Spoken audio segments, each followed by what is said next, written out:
Hola, ¿qué tal, queridos hermanos de la iglesia Visión Vida? Les mando un saludo muy grande, que les habla el pastor Andrés Miranda. Y saludo de una manera especial y particular a todos los hermanos, a cada uno de ellos, y al pastor Jorge Rivero y a su familia, con quien nos conocemos hace muchos años, desde la década de los 80, y nos hemos mantenido en contacto, desarrollando esta amistad. Y estoy sumamente agradecido y contento de ver lo que Dios está haciendo con el ministerio de la familia Rivero y el ministerio de la iglesia Visión Vida en ese lugar tan querido de la República Argentina. Así que es un gusto y un privilegio para mí compartir la palabra de Dios en este día. Muchas gracias por la invitación. Me siento sumamente feliz de llegar a través de este medio a cada uno de ustedes en esta temporada tan especial y tan diferente que nos ha tocado vivir. Así que un saludo grande, una bendición compartir con ustedes y espero que esta palabra pueda bendecir sus vidas y que Dios pueda hacer el trabajo que Él quiere hacer en cada uno de ustedes. Me recuerdo hace muchos años, yo soy hijo de un pastor. Mi padre era pastor cuando yo nací. Desde los 17 años comenzó a pastorear a una iglesia. Yo nací cuando él tenía 18 años. Y siempre tuvo al lado de él a unos hombres que me llamaban mucho la atención. Recuerdo a uno en particular, el hermano Fagundes. El hermano Fagundes era un hombre muy tranquilo, pero un hombre muy fiel, un hombre de Dios, un hombre de oración. Siempre estaba al lado de mi padre, siempre estaba listo para orar por él, para predicar en su lugar o para hacer tareas que mi padre le encomendaba. Había otro hombre que era un tío mío, era cuñado de mi padre. Su nombre era Elvio. Elvio todavía vive y sirve al Señor en sus años de anciano. Pero el tío Elvio estaba siempre al lado de mi padre. Si hermano Fagundes era el brazo derecho, el tío Elvio era el brazo izquierdo. Y él abría los cultos donde mi padre iba a predicar. Él predicaba si mi padre no podía. Mi padre siempre pastoreó 2 iglesias a la vez, así que ahí se turnaba. A mí me llamaba mucho la atención cómo estos hombres compartían su vida, su tiempo, su visión juntamente con mi padre. Cuando me tocó ser pastor a mí, a la edad de 27 años comencé a pastorear, después de haber dicho toda mi vida de joven que nunca iba a pastorear. Dios me llamó, Dios me confrontó, tuve que dejar mi profesión como periodista para venir a ministerio a tiempo completo. Dios también puso a mi lado unos hombres especiales. Recuerdo uno en particular en la primera iglesia que me tocó pastorear a los 27 años, el hermano Palermo. El hermano Palermo era un hombre bien alto, un hombre muy tranquilo, un hombre muy discreto, muy sólido en sus convicciones y en su carácter. Pero él no era cristiano. Cuando yo llegué a la iglesia, él era un vecino más del barrio donde vivíamos. Bueno, no vivía ahí, pero la iglesia estaba ahí. Y él era un hombre que era muy apreciado y muy considerado por toda la vecindad, pero no era cristiano. Él no tenía nada que ver con las cosas de la iglesia. Pero Dios tocó su corazón en una campaña evangelística que hicimos al aire libre. Y desde ese día él comenzó a estudiar, comenzó a progresar y comenzó a ponerse al lado mío. Para cualquier cosa que yo necesitara, el hermano Palermo siempre estaba cerca. Recuerdo el día que nos fuimos de esa iglesia, porque fuimos nombrados a otra iglesia. Él estaba tan triste, tan callado. Una lágrima corría por su mejilla por la pena, la tristeza que nos íbamos a separar. Luego él partió con el Señor, pero me quedó grabado su vida y su testimonio para siempre en mi corazón. Y tenía, si hermano Palermo era mi brazo derecho, hermano Néstor era mi brazo izquierdo. Hermano Néstor tenía una bicicleta y él iba para arriba y para abajo en la bicicleta. Yo lo llamaba a cualquier hora del día que lo llamara. Él estaba dispuesto y disponible, un hombre muy alegre, muy dinámico, muy dispuesto. Fue una ayuda tremenda para mí en aquellos años primeros del ministerio. A lo largo del ministerio, Dios ha levantado otros hombres y mujeres también que han estado cerca. Y es tan valioso tener a alguien cerca, es tan valioso tener a alguien fiel, tener a alguien que está contigo, que comparte no solo la visión, sino que comparte el mismo espíritu. Y de eso quiero hablarle en unos minutos más. Pero vamos a la Escritura. En el Evangelio según San Marcos, en el capítulo 3, San Marcos 3, vamos a leer desde el versículo 13. San Marcos 3, versículo 13, si tienen su Biblia ahí a la mano o su teléfono, me acompaña en la lectura. Dice: después Jesús subió al monte y llamó así, a los que él quiso. Subráyelo ahí. A los que Él quiso. Y vinieron a Él. Él no llamó a los que querían ser parte de su grupo. Él no llamó a los que querían venir a probar a ver qué tal les iba con Jesús. No, Él llamó a los que Él quiso. Y dice que vinieron a Él. Y estableció a 12 para que estuviesen con Él. A 12 para que estuviesen con Él. Y para enviarlos a predicar y que tuviesen autoridad para sanar enfermedades y para echar fuera demonios. Ahora, observe usted para qué los llamó. Número 1, dice el versículo 14, que lo llamó para que estuviesen con Él. La misión número 1 que ellos tenían no era predicar, no era viajar con Él, era estar con Él. Él los llamó para que estuviesen con Él. Número 2, para enviarlos a predicar. Porque tú no puedes ir a predicar si primero no estuviste con Él. A ver si nos entendemos. ¿De qué vamos a predicar si no hemos estado con Él? Así que el llamamiento número 1 fue para que estuviesen con Él. Número 2, para enviarlos a predicar. Y número 3, para que tuviesen autoridad para sanar enfermedades y echar fuera demonios. Ahora, ¿esa autoridad de dónde viene? Esa autoridad viene de haber sido enviado a predicar, de obedecer aquello para lo cual fueron enviados y predicar en base a lo que aprendieron estando con Él. Muchos hoy en día quieren ir a predicar sin estar con Él, sin haber recibido nada de Él. Van a predicar lo que a ellos les parece, van a predicar la teoría del Evangelio, pero no han estado con Él. Y cuando alguien no ha estado con Él, se nota. Cuando Moisés bajó del monte Sinaí, que estuvo con Dios 40 días, se le notaba que había estado con Dios. Bueno, hay gente a la que se le nota que predica, pero no ha estado con Él. Así que el llamado número 1 fue para estar con Él. El llamado número 2 fue para enviarlos a predicar. Y el llamado número 3 fue para que tuviesen autoridad. El llamado te empodera para hacer lo que Él te ha llamado a hacer. Dios no llama a los capacitados, Dios capacita a los llamados. Así que no se puede echar fuera demonios ni sanar enfermos si uno no tiene autoridad. La autoridad no viene del cargo o la posición que tienes en la iglesia. La autoridad viene de obedecerlo a Él y de haber estado con Él. Porque autoridad es una cosa espiritual. Es una cosa espiritual. ¿Estamos bien hasta aquí? ¿Me están siguiendo? Muy bien, muy bien. Ellos fueron enviados, dice, y fue la autoridad para sanar enfermedades y echar fuera demonios, porque para predicar primero hay que estar con Él, como dijimos, para sanar y echar fuera demonios hay que tener la autoridad que te viene de estar con Él y de haber obedecido el llamado de Él. ¿Ok? ¿Estamos bien hasta ahí? Muy bien. Así que no se puede ser un discípulo sin lealtad al maestro. No se puede ser un discípulo sin ser fiel al maestro. Recuérdense que nosotros no estamos aquí para ser convertidos, no estamos aquí para ganar gente para la iglesia, estamos aquí para ser discípulos. Y un discípulo es algo completamente diferente a un miembro de la iglesia.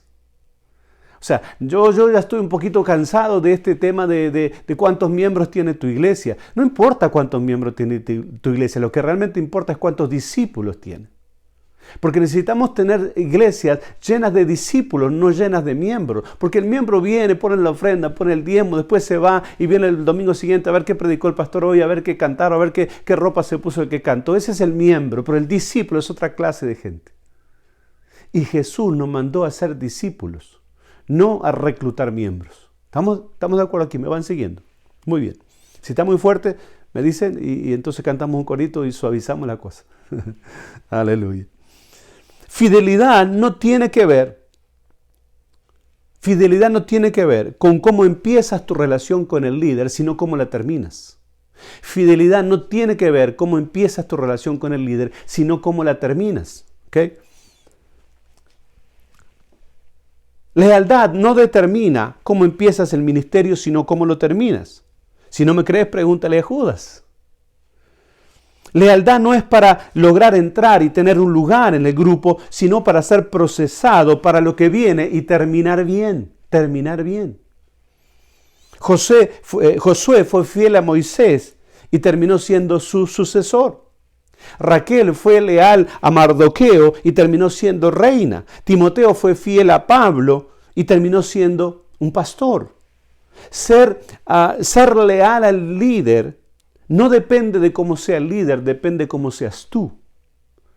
Fidelidad al líder no depende de cómo es el líder, depende de cómo eres tú. David fue leal a Saúl, a pesar de que Saúl lo quería matar. ¿Cómo terminó David? David terminó siendo rey.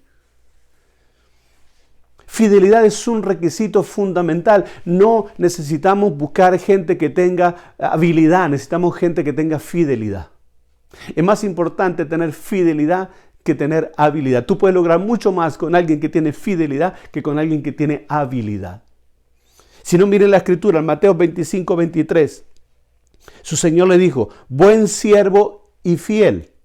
Sobre poco has sido fiel, sobre mucho te pondré, entra en el gozo de tu Señor. Primera de Corintios 4, 2. Ahora bien, se requiere de los administradores que cada uno sea hallado fiel. Apocalipsis 2, 10. Sé fiel hasta la muerte, y yo te daré la corona de la vida. Miren los discípulos del apóstol Pablo, Timoteo, 1 Corintios 4, 17. 1 Corintios 4, 17. Pablo le dice a Timoteo, hijo amado y fiel en el Señor. Títico, otro discípulo del apóstol Pablo, Efesios 6, 21. Hermano amado y fiel ministro en el Señor. Epafras, otro discípulo del apóstol, Colosenses 1, 7. Consiervo amado, fiel ministro de Cristo. Onésimo, Colosenses 4, 9. Amado y fiel hermano. Una característica común en todos los discípulos del gran apóstol Pablo es que eran hombres amados y fieles. Y fieles. La cualidad número uno de un líder no es la habilidad, sino es la fidelidad. La fidelidad. Ahora, fidelidad va a ser probada. Fidelidad va a ser probada. Los discípulos de Jesús fueron probados en su fidelidad y tuvieron que pasar diferentes situaciones para que el Señor pudiera ver y pudiera enseñarles lo que Él esperaba. Y usted sabe que el grupo de los discípulos de Jesús no era un grupo fácil. Era un grupo heterogéneo, eran hombres de diferentes personalidades, diferentes caracteres. Pero Jesús los estaba entrenando. 3 años. 3 años Jesús lo estaba entrenando, porque cuando Él se fuera, estos hombres tenían que continuar la tarea. A ver, Jesús tenía 3 años para cumplir su ministerio. 3 años era el tiempo que le había sido asignado al Señor Jesús para desarrollar un grupo que pudieran, porque cuando el Señor se va todavía no está todo hecho. Hay muchas ciudades que predicar, hay muchos lugares que evangelizar, hay muchos lugares donde el evangelio del reino tenía que ser conocido. Pero Jesús, después que termina su parte, su tarea, su parte en el trabajo, Él se va y le dice al Padre, he acabado la obra que me diste que hiciera, lo que yo tenía que hacer, lo hice. Pero Él ahora tenía que formar, tenía 3 años para predicar y 3 años para formar un equipo que pudieran continuar con la misión. Entonces Él se dedica, mira, hay gente que viene a la iglesia y ya quiere predicar al otro día, y ya quiere ser líder de esto, y ya quiere tener una célula, y ya quiere... Entonces Jesús los estuvo formando 3 años con teoría y práctica, 3 años. Porque después cuando Él se fuera ellos tenían que seguir y la misión tenía que ser cumplida. Jesús no hizo las obras del reino solo. Lo primero que Él hizo al comenzar su ministerio fue formar un equipo. Cuando fue a resucitar a la niña, fue con 3 de su equipo. Cuando cruzó a la otra orilla, los puso a ellos a pilotear el barco. Cuando resucitó a Lázaro, le pidió a ellos que removieran la piedra. Cuando multiplicó los panes y los peces, le dijo a ellos, dale vosotros de comer. Cuando caminó sobre el mar y los invitó a salir del bote, a caminar sobre las aguas con Él. Cuando fue a evangelizar, los envió de 2 en 2. Solo a la cruz Jesús subió solo. Solo a la cruz subió solo. Todo lo demás lo hizo con un equipo. Muchos de nosotros venimos de un linaje de caudillos y caciques que nunca supieron escuchar a otros y trabajar con otros. Supieron imponerse, infundir temor, pero no desarrollaron discípulos. Alguien dijo, cuando estás dispuesto a escuchar, te darás cuenta de cuándo debes hablar. Eso es ser un discípulo. Los discípulos crecen en un ambiente de relaciones saludables y mueren en un ambiente de relaciones tóxicas.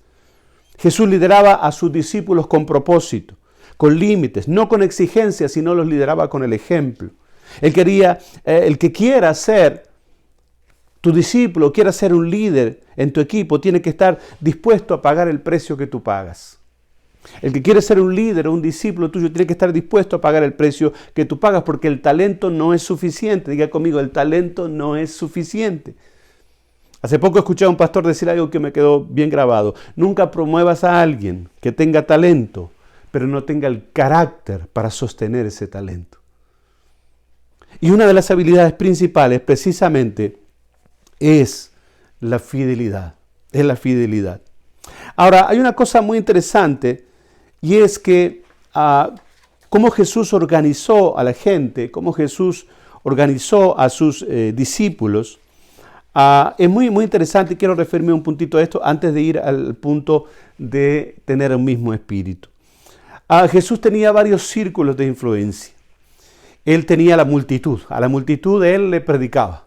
Dice que las multitudes se agolpaban para oír la palabra de Dios en la boca de Jesús. Se agolpaban, deseosos, y se quedaban. Jesús no predicaba 30 minutos, 35 minutos. Él predicaba el día entero y lo escuchaban. A la noche les tenía que decir, váyanse, porque querían seguir escuchando más. Al día siguiente, antes de que se les despertara, venían otra vez a seguir escuchando porque estaban fascinados con el mensaje que él estaba trayendo. Jesús le predicaba a la multitud, pero al final de la noche la multitud se iba.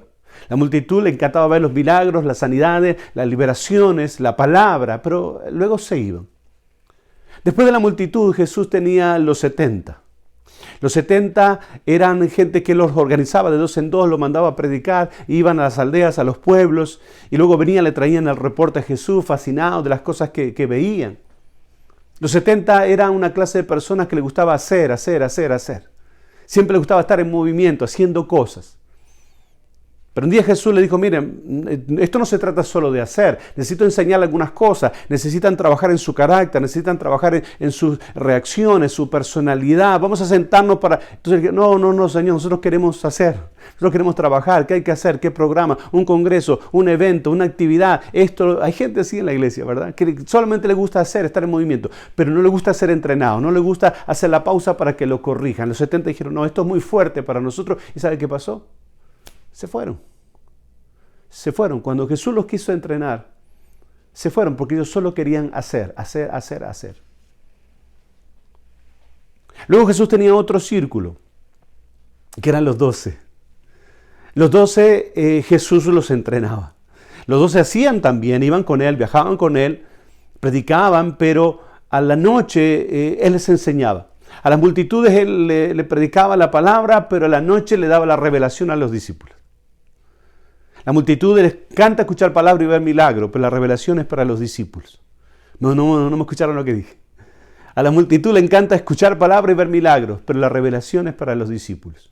A la noche los discípulos le preguntaban, ¿qué quisiste decir con esto? ¿Qué significa esto? Y él le explicaba, él le revelaba los secretos de la palabra a los discípulos. Pero había todavía otro círculo, más pequeño, que Jesús tenía. Y eran 3, Jacobo, Pedro y Juan. Había cosas especiales que Jesús tenía que hacer, o los llamaban para hacer, a resucitar a la niña muerta, cuando fue al monte de la transfiguración, distintas ocasiones, que Jesús no iba con los 12, solo iba con los 3. Los 3 eran personas que Jesús tenía una confianza especial con ellos, que no importa lo que hubiera que hacer, no importa la hora que hubiera que hacerlo, Jesús tenía la confianza suficiente con ellos para llamarlos y ellos tenían la confianza suficiente para ir, no importaba lo que había que hacer ni la hora, porque confiaban en el Señor. Era una relación muy estrecha que había entre ellos 3. A veces los 12 quieren ser discípulos y están aprendiendo, pero a veces no están disponibles porque el trabajo, pastor, usted sabe, y no puedo hasta ahora, y qué sé yo. Pero entonces los 3 están siempre listos para ir con Jesús donde Él los llama. 3 íntimos de Jesús. Así que está la multitud, están los 70, están los 12, están los 3, pero la llave del reino, Jesús se la entregó a uno solo. Y ese uno, como usted sabe, fue Pedro. Pedro, tal vez a los ojos nuestros, no era el mejor, no era el más capaz, no era el más inteligente, no era el más mesurado, no era el más sensato del grupo. Pedro era impulsivo, Pedro primero disparaba y después preguntaba quién anda ahí. Pedro hablaba y después pensaba. Pero Pedro tenía algo especial. Cuando el Señor pregunta a quién, ¿ustedes quieren irse también? Le dice a los 12, y Pedro le dice, ¿a dónde vamos a ir si solo tú tienes palabra de vida eterna? ¿Quién dice la gente que yo soy? Pedro le dice, tú eres el Cristo, el Hijo del Dios viviente. Y el Señor dice, wow, tú sí tuviste la revelación. Sobre esa roca, sobre lo que acabas de decir, yo voy a edificar mi iglesia. Y el Señor le entrega la llave del reino a uno. Y usted dice, sí, pero Pedro al final del día, cuando Jesús más lo necesitó, lo negó 3 veces. Sí, es verdad. Dijo que no lo iba, que para agarrar a Jesús, para arrestarlo, tenía que pasar sobre su carácter. Y después, en la primera de cambio, Pedro se asusta y lo niega, no 1, 3 veces. Y después se va y deja el ministerio, está amargado, está frustrado consigo mismo, avergonzado. Pero Jesús, cuando resucita, al primero que quiere ver es a Pedro y le dice a las mujeres, vayan y avísenle a los discípulos y a Pedro, así dice textual, avísenle a todos y a Pedro. Porque Jesús no ha terminado con Pedro. Porque cuando Pedro se siente que ha traicionado al Señor y dice el Evangelio que Pedro escucha el canto del gallo 3 veces, da vuelta, mira al Señor, el Señor se da vuelta, lo mira a él, se cruzan las miradas. Y Pedro se siente acusado, se siente mal, se siente avergonzado. El Señor no lo está acusando, el Señor le está diciendo, Pedro, tranquilo, no te vayas, no renuncies. Mira que tú vas a ser uno de los primeros que va a recibir el Espíritu Santo. Pedro, por favor, no escuches lo que el diablo te está diciendo, porque yo voy a levantar de ti un líder, va a sostener la iglesia. Pedro, vas a ser el primero que va a predicar y se van a convertir miles de personas. Pedro, tú vas a sanar hasta con la Pero Pedro no entiende nada de eso, porque está avergonzado, metió la pata, fracasó. Solo piensa en irse con el corazón quebrado. Pero el Señor todavía sigue creyendo y confiando en Pedro. ¿Cuánta gente hay que ha fracasado, que ha metido la pata, que ha hecho cosas malas y dice, no, yo no sirvo para esto? Y escuchan al diablo en vez de escuchar al Señor. El Señor le había dicho, pero él se olvidó de lo que el Señor creía acerca de él mismo. Pero Cristo resucitado le dice, Pedro, yo no me equivoqué contigo. No me equivoqué de persona, no me equivoqué de misión. Y tú vas a hacer lo que yo dije que ibas a hacer. Y tiene ese encuentro en la playa tan sanador, tan restaurador del Señor resucitado y ese discípulo que aparentemente estaba quebrado, pero que el Señor, mire, cuando algo se quiebra en 1000 pedazos, Dios todavía tiene 1000 maneras de arreglarlo de nuevo. Y el Señor lo restaura, lo impulsa, y usted sabe, Pedro llegó a ser columna de la iglesia, recibió el Espíritu Santo, predicó un sermón de 15 minutos, se convirtieron 3000 personas. La gente traía a los enfermos y como había tanta gente alrededor de Pedro, no podían llegar hasta él, entonces ponían los enfermos para ver que fuera a tocar a la sombra de él, y cuando tocaban la sombra se sanaban.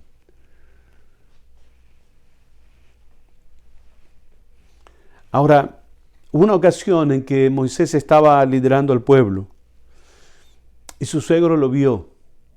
Y su suegro, después que termina el día, la jornada de trabajo, le dice a Moisés, mira Moisés, tú lo que estás haciendo no está bien. Moisés estaba atendiendo las necesidades de la gente y del pueblo de la mañana hasta la noche. Era una iglesia, era un pueblo de más de 1 millón de personas. Miles de personas venían a buscar el consejo, a traerle casos, situaciones. Recuerda que ese pueblo anduvo 40 años dando vuelta en círculo en el desierto.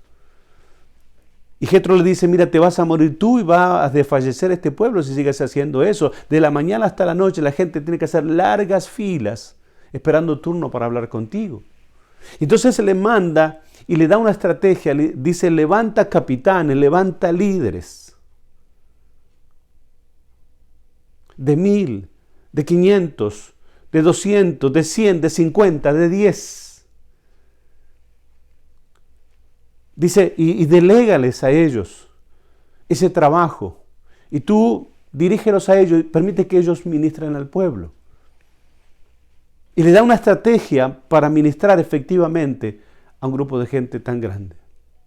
Después Moisés, en la intimidad con el Señor, Dios le da unos tips más profundos sobre la estrategia de Jetro. Y el Señor le dice, mira, levanta 70 líderes. 70 líderes. Y yo voy a poner en ellos del espíritu que está en ti. Voy a poner en ellos del espíritu que está en ti. Entonces Moisés no solamente tenía que buscar líderes fieles, hombres que lo pudieran ayudar en la tarea, que tenían que tener dos características. Número uno, tenían que ser específicos para ciertos grupos de personas. Porque no es lo mismo un líder para 10 que un líder para 1000. Son cosas completamente diferentes. Un líder para 1000, tú lo puedes poner delante de una multitud y va a predicar sin miedo, va a tener carisma, pero un líder de 10, tú lo pones a predicar en una multitud, se muere de los nervios, se desmaya, le tiembla las piernas. Tú pones un líder de 1000 a predicar en una célula con 10 y se siente ahogado y asfixiado, no está en... A mí me gusta predicar, me gusta estar en la multitud, predicarle a montones de gente, he predicado en eventos con miles de personas. Mi esposa es consejera y es psicóloga y a ella le gusta mucho dar la consejería individual, personal. A mí no me gusta mucho eso. Estar ahí encerrado con una persona hablando o escuchando no es lo mío, me siento como un gato encerrado. Porque Dios nos ha dado diferentes habilidades a cada uno para hacer diferentes tareas. Pero todos nos necesitamos unos a otros. El líder de 1000 no podría existir si no hay líderes de 10 que trabajen y moldeen y discipulen a un grupo pequeño de personas. Y luego el líder de 50 arma un proyecto, moviliza más gente, y el de 200 ya tiene un alcance mayor a la comunidad, y el de 1000 es el que pastorea la iglesia grande o los proyectos masivos. Pero uno depende del otro. Se necesitan todos los tipos de líderes y tenemos que tener, como dijo alguien, subir al autobús a las personas correctas y sentarlos en los asientos correctos. Hay gente que es buena para predicar a la multitud y hay gente que es buena para mentorear o discipular un grupo pequeño. Tú no puedes poner el que es bueno predicando a la multitud a predicarle a 10 porque se va a sentir fuera de su ambiente. Pero tampoco puedes obligar al de 10 a predicar a la multitud porque se va a morir del miedo. Entonces le dice, busca líderes, 70 líderes. Califícalos de acuerdo a sus dones, a sus habilidades. Ponlos en los lugares correctos. Y yo voy a poner en ellos, dice el Señor, el mismo espíritu que está en ti. El mismo espíritu. Tú no puedes ser discípulo, tú no puedes trabajar al lado del líder si no tienes el mismo espíritu que el líder. Tú no puedes ser fiel si no tienes el mismo espíritu. Y el mismo espíritu no es la misma mentalidad, el mismo carácter, decirle que sí a todo. No, es algo diferente. Es algo diferente. Jesús aclaró más este concepto cuando dice, mis ovejas oyen mi voz y me siguen. Pero cuando viene el ladrón que es salteador, las ovejas no lo reconocen porque no reconocen su voz, no lo siguen. Y usted sabe, las personas cuando escuchan al pastor, me imagino cuando usted escucha al pastor Jorge domingo tras domingo, empiezan a reconocer su voz, no solamente su voz física, empiezan a reconocer su corazón, cómo él piensa, cómo él siente. Usted lo aprende a conocer porque el pastor está ahí parado y usted ya lo conoce de tanto que lo ha escuchado, que lo ama, que trabaja con él. Conoce su corazón, conoce su voz, por eso lo sigue. Pero cuando se levanta alguien que no tiene el mismo espíritu, hay nerviosismo en las ovejas. Cuando se levanta un líder por allá que dice una cosa diferente, la gente dice, oye, ¿qué pasó? ¿Por qué este está diciendo esto? El pastor dijo tal cosa y este está diciendo una que no tiene nada que ver. Entonces las ovejas se ponen nerviosas, las ovejas no quieren seguir al que habla diferente, al que no está en el mismo canal que el pastor está. No está en el mismo espíritu. Entonces hay confusión, hay miedo, hay temor. Las ovejas no lo siguen porque no reconocen su voz, porque no tienen el mismo espíritu.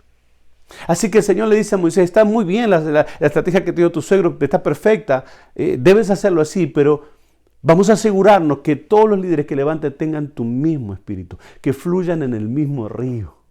Pueden tener opiniones diferentes sobre cómo hacer las cosas, pueden tener caracteres diferentes y diferentes dones y habilidades, pero tienen que tener el mismo espíritu. De eso se trata fidelidad.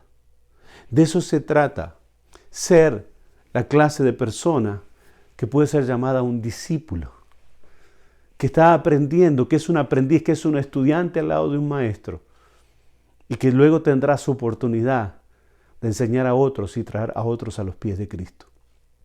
Yo no sé en qué nivel de los círculos estás tú. No sé si eres parte de la multitud que solo te gusta escuchar y ver los milagros y gozarte y después irte a tu casa. No sé si eres parte de los 70, esos que les gusta hacer, pero nunca quieren ser corregidos, nunca quieren ser entrenados.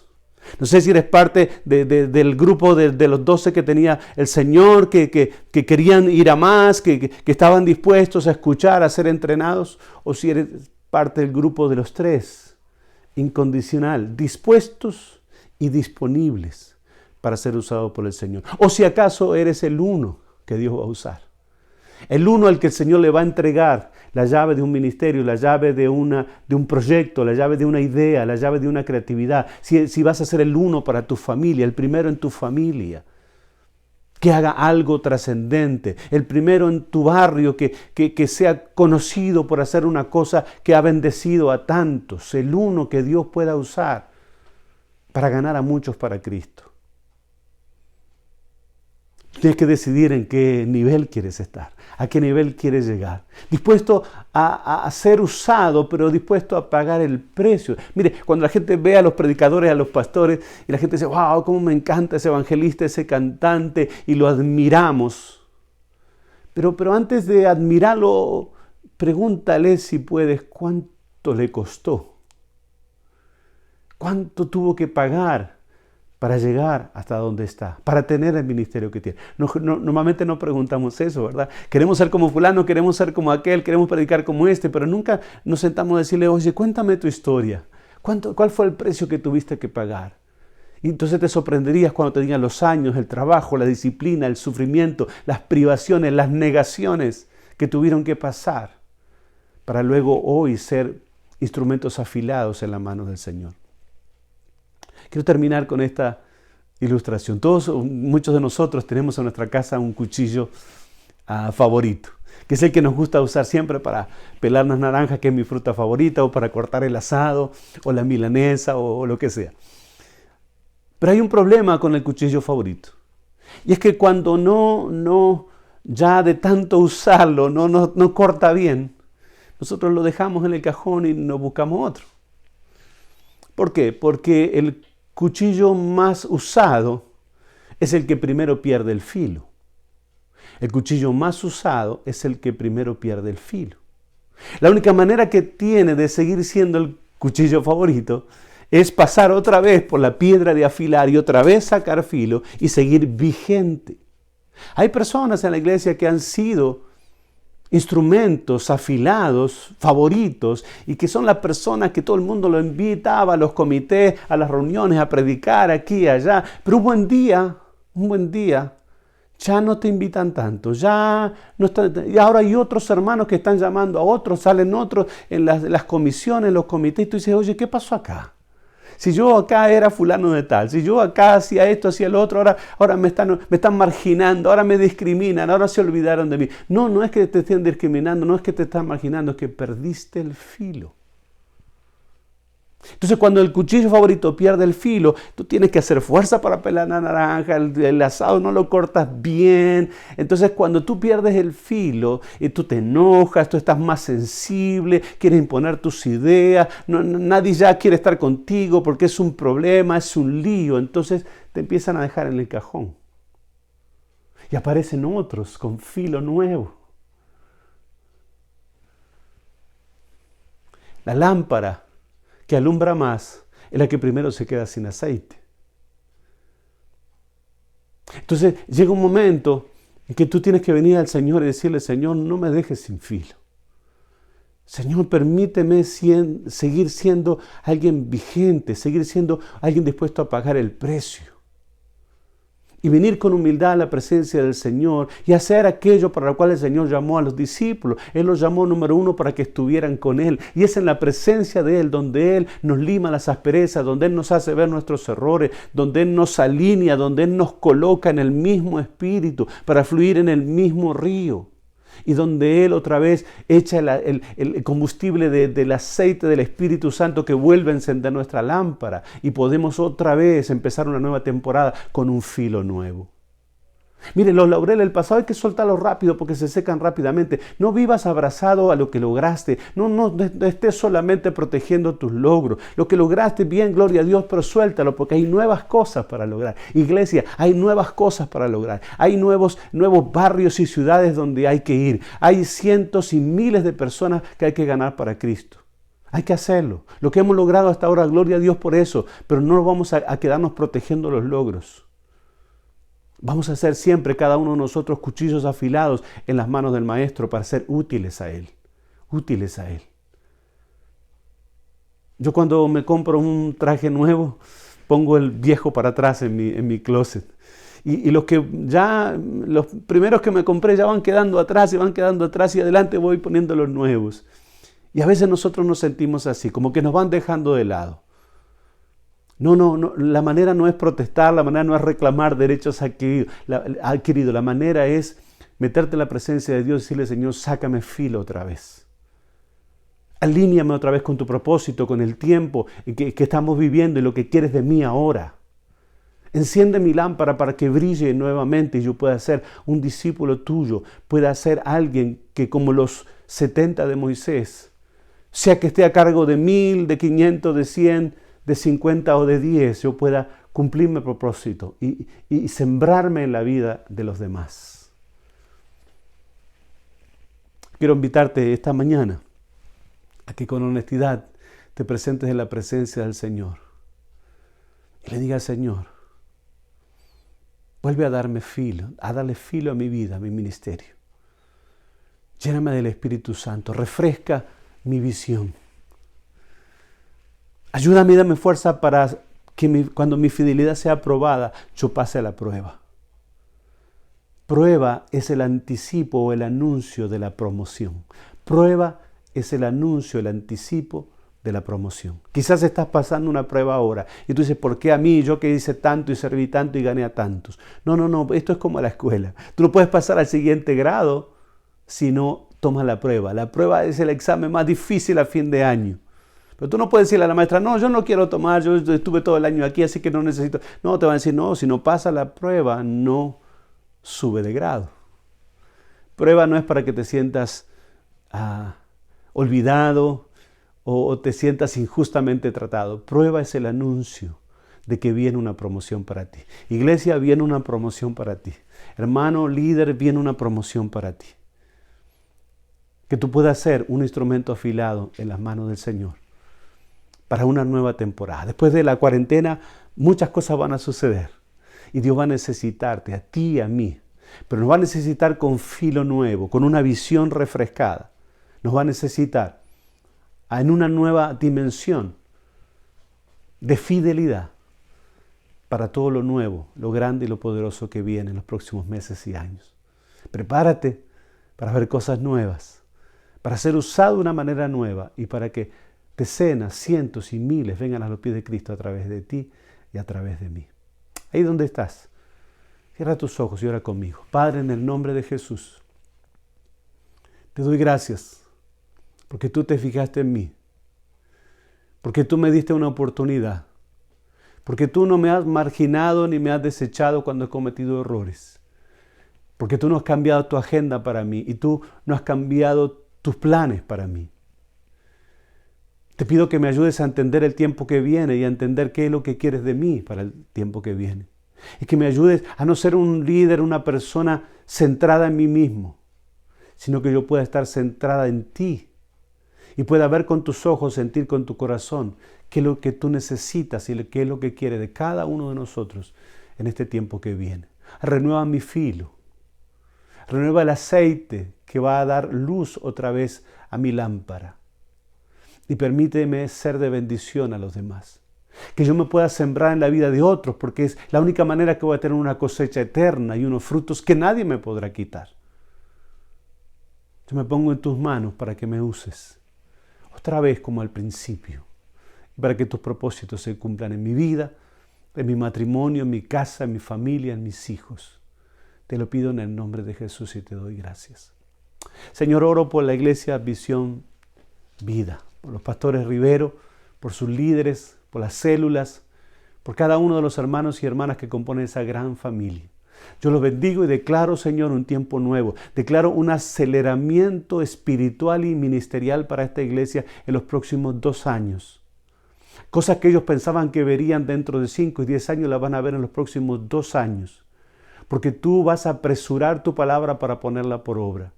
Padre, tú vas a abrir puertas grandes, puertas inesperadas, y por causa de todo lo que han sembrado durante estos años, van a ver en los próximos 2 años una cosecha grande, van a ver los frutos de su paciencia, de su perseverancia, de su esfuerzo y de su sacrificio.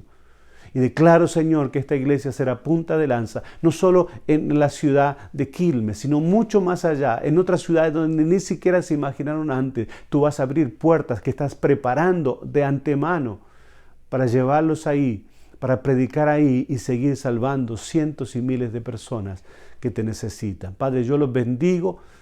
Declaro, Señor, tu bendición y tu palabra sobre ellos y te doy gracias por esta oportunidad. En el nombre de Jesús. Amén. Amén. Dios les bendiga, queridos hermanos. Un saludo grande, un abrazo grande, pastores Rivero. Gracias por la invitación y estamos siempre conectados para servirles. Dios les bendiga.